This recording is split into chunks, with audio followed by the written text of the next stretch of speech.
So I like to start out guys with the recommendation of doing like a TRT program, meaning they're taking a shot of testosterone in each shoulder, and then we do that for the first 5 weeks. After that, I like to introduce maybe some orals like Anadrol or Anavar or Winstrol or T-ball. Like those are the real common ones that are best suited for someone new.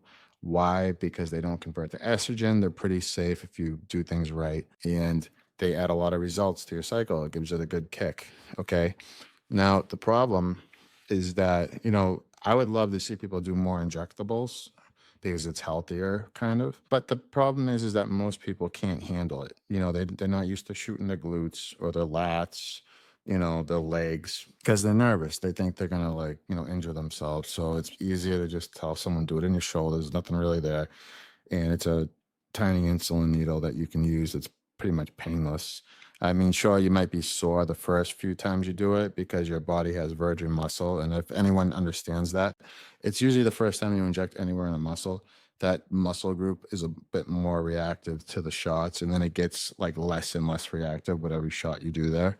It's just something that everybody goes through, but it's nothing major. You just gotta, depending on where you're shooting, you know.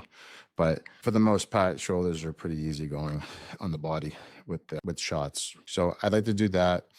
And then, depending on where we're at, maybe we'll take out the orals. We'll throw in some fat burners too, just to rotate things depending on people's like budgets. They might want to do clenbuterol to help, speed up the weight loss. Or like I said, the retatrutide that's out there now. People like to do that. It helps with, especially if you have cravings for food all the time, and it helps burn fat.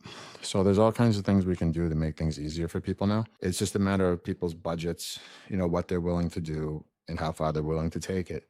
You know, there's nothing that you can't do with the right wallet, so to speak. So, and I'm not talking about for my program. I'm talking about like these are out of pocket expenses depending on what people's desires are. Like if some people who are older benefit from growth hormone, and growth hormone is not the cheapest item. However, if you have the right sourcing for it, you can get a pretty good budget into your system of getting that and accomplishing that part of your routine.